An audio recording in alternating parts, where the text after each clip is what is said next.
বন্ধুরা, কেকেআর দল কি সত্যি মুস্তাফিজুর রহমানকে ছেড়ে দিচ্ছে? মুস্তাফিজের পরিবর্তে কোন প্লেয়ারকে নিতে পারে কেকেআর? আমি কেন বলছি বাংলাদেশের মানুষ এবং বাংলাদেশকে আইপিএল থেকে ব্যান করা উচিত? লিটন দাসের সঙ্গে কি করছে সে হিন্দু বলে?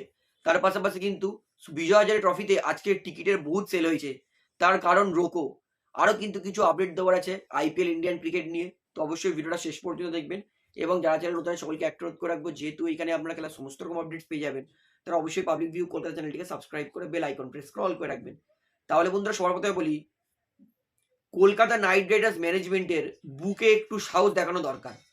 শাহরুখ খানের একটু সাহস দেখানো দরকার। বাংলাদেশের ক্রিকেটার তাদেরকে আইপিএল থেকে ব্যান করা উচিত। অনেকে বলতে পারে যে খেলার মধ্যে পলিটিক্স কেন যুক্ত করেছেন? এটা পলিটিক্স নয়, এটা হচ্ছে সার্ভাইভাল। যেখানে একটা দেশ প্রতিদিন ভারতের নামে গালাগাল করছে, ভারতের পতাকা পোড়াচ্ছে, ভারতকে ধমকি দিচ্ছে, সেই দেশের প্লেয়ারকে আমি মনে করি আইপিএলে খেলানো উচিত নয়।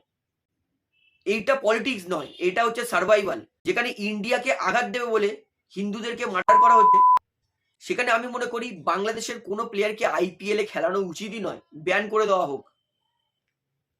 এমনিতেও আইপিএলে একটা দুটো প্লেয়ারই বাংলাদেশের সুযোগ পায়, তাদেরকেও ব্যান করুক।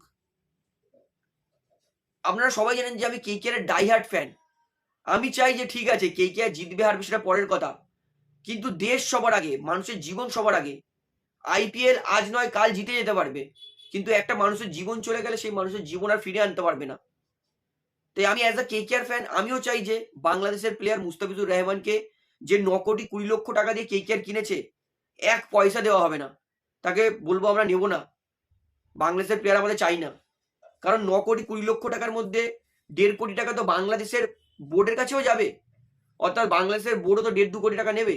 অর্থাৎ কেকেআর তো হেল্পই করছে বাংলাদেশের 2 কোটি টাকা দিয়ে। লাস্ট সিজনও দিল্লি ক্যাপিটালস 3টে ম্যাচ খেলার জন্য মুস্তাফিজুর রহমানকে 6 কোটি টাকা দিয়েছে। পয়সা কি গাছে ফলছে? আমাদের ইন্ডিয়ার থেকে এত ট্যাক্স নিয়ে নিয়ে নিয়ে বাংলাদেশের প্লেয়ার 3টে ম্যাচের জন্য 6 কোটি দিচ্ছে, 9 কোটি 20 লক্ষ দিচ্ছে, যাচ্ছে তাই করছে আমাদের এই সমস্ত আইপিএল এর ওনার্স গুলো। আমি মনে করি কেকেআর ম্যানেজমেন্ট বুকের পাটা একটু দম দেখানো দরকার, শাহরুখ খানকে দম দেখানো দরকার। বাংলাদেশের কোনো প্লেয়ারকে আইপিএল এ দেখতেই চাই না। এনাফ ইজ এনাফ, অনেক হয়ে গেছে। যেমন পাকিস্তানকে টাইট দিয়েছি, এবার ওদেরকেও টাইট দিতে হবে। এতদিন আমার কাছে একটা বিষয় পুরোপুরি অপরিষ্কার ছিল, যে বাংলাদেশের মানুষ ভারতীয় ক্রিকেটারকে এত অসম্মান কেন করে। আজকে আমার কাছে ব্যাপারটা পুরোপুরি ক্লিয়ার হয়ে গেল। যেই বাংলাদেশের মানুষ তাদের নিজস্ব ক্যাপ্টেন লিটন দাসকে ভুয়া ভুয়া করতে পারে, ভুয়া মানে হচ্ছে জালি বা জঞ্জাল, গার্বেজ। তো যেই বাংলাদেশ নিজের ক্যাপ্টেন সে হিন্দু বলে তাকে ভুয়া ভুয়া করতে পারে, সেই বাংলাদেশের কাছে কি করে আশা করবো যে তারা ইন্ডিয়ান প্লেয়ারদেরকে রেসপেক্ট করবে? সেই সমস্ত বাংলাদেশের মানুষ যারা লিটন দাসকে দেখে ভুয়া ভুয়া করছে, আমি মনে করি তাদের থেকে অনেক বেশি বাংলাদেশি এবং তাদের থেকে অনেক বেশি বাংলাদেশকে ভালোবাসে লিটন দাস। যারা এই সমস্ত করছে না, যারা তাদের ওই ওপরওয়ালার জন্য করছে, সেই ওপরওয়ালাও দেখে বলবে যে ভাই আমার জন্য দয়া করে এই নোংরামোটা করিস না। সেই ওপরওয়ালাও এদের দেখে অন্তত লজ্জায় পড়ে যাবে যে আমার নাম নিয়ে এরা কি করছে এইটা। তো আজকে আমার কাছে ব্যাপারটা পুরোপুরি ক্লিয়ার হয়ে গেল যে বাংলাদেশের মানুষ কেন ইন্ডিয়ার প্লেয়ারদেরকে এতটাই মানে অপমান করে। কারণ বাংলাদেশের মানুষ নিজেদের প্লেয়ারকে সম্মান করতে জানে না, সে শুধু হিন্দু বলে। তাদের থেকে কি করে আশা রাখবো যে তারা ইন্ডিয়ান প্লেয়ারদেরকে গালাগাল করবে না?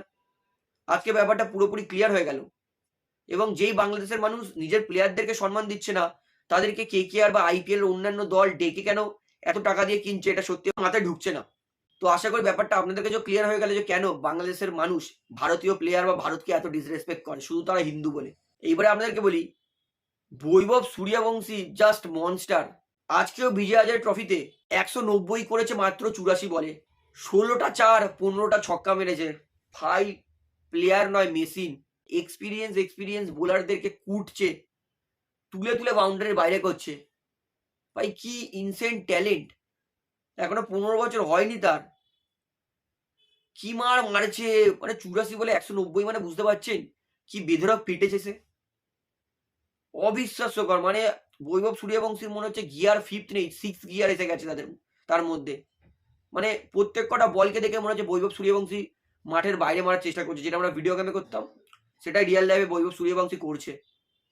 ভাই ইনসেন্ট ট্যালেন্ট, ইন্ডিয়ান ক্রিকেটে ট্যালেন্ট কিভাবে আসছে, মানে অবিশ্বাস্যকর। 14 বছর 15 বছর এখনো তার হয়নি, তার আগেই অন্যান্য খেলোয়াড়ের যেটা স্বপ্ন সারা জীবনের, সেটা ফুলফিল করছে 14 বছর বয়সে এই বৈভব সূর্যবংশী, মনস্টার। এইবারে আপনাদেরকে বলি, বিজয় হাজারে ট্রফিতে আজকে টিকিটের সেল দুমদুমার বেড়েছে। কারণ আজকে একই সঙ্গে মুম্বাই আর দিল্লি, মানে আলাদা আলাদা ম্যাচেই খেলতে নামছে, মানে রোহিত শর্মা আর বিরাট কোহলি। তাদেরকে দেখার জন্য বিজয় হাজারে ট্রফি স্টেডিয়ামে জায়গা দেওয়া যাচ্ছে না, পুরো ফুল স্টেডিয়াম। অর্থাৎ রোহিত আর বিরাট ঘরোয়া ক্রিকেট খেলায় কিন্তু এই সমস্ত স্টেটের অ্যাসোসিয়েশন তারাও কিন্তু ভালো উপার্জন করতে পারবে, কারণ রোহিত বিরাটকে তো মানুষ দেখতে আসবে। তো এটা কিন্তু একটা ভালো পদক্ষেপ বলবো বিসিসিআই নিয়েছে, যে রোহিত আর বিরাটকে ঘরোয়া লিগ খেলার জন্য কিন্তু বাধ্য করেছে। তার ফলে কিন্তু টিকিটের সেলও বেড়েছে, ফলে আমাদের স্টেট ক্রিকেট অ্যাসোসিয়েশনরা কিন্তু এর ফলে টাকাও উপার্জন করতে পারবে। তো বন্ধুরা, এই ভিডিওটি এতটাই বলার ছিল, আশা করি সমস্তটা আপনারা বুঝতে পেরেছেন। তো ভিডিওটা এখানে শেষ করছি, আশা করি ভালো লাগলো। তো ভিডিওটি ভালো লাগলে অবশ্যই লাইক করুন, কমেন্ট করুন, শেয়ার করুন এবং চ্যানেল তৈরি সকলকে অনুরোধ করে রাখবো, যেহেতু এখানে আপনারা খেলা সমস্ত রকম আপডেটস পেয়ে যাবেন। তারা অবশ্যই পাবলিক ভিউ করে চ্যানেলটিকে সাবস্ক্রাইব করে বেল আইকন প্রেস করে অল করে রাখবেন। ধন্যবাদ।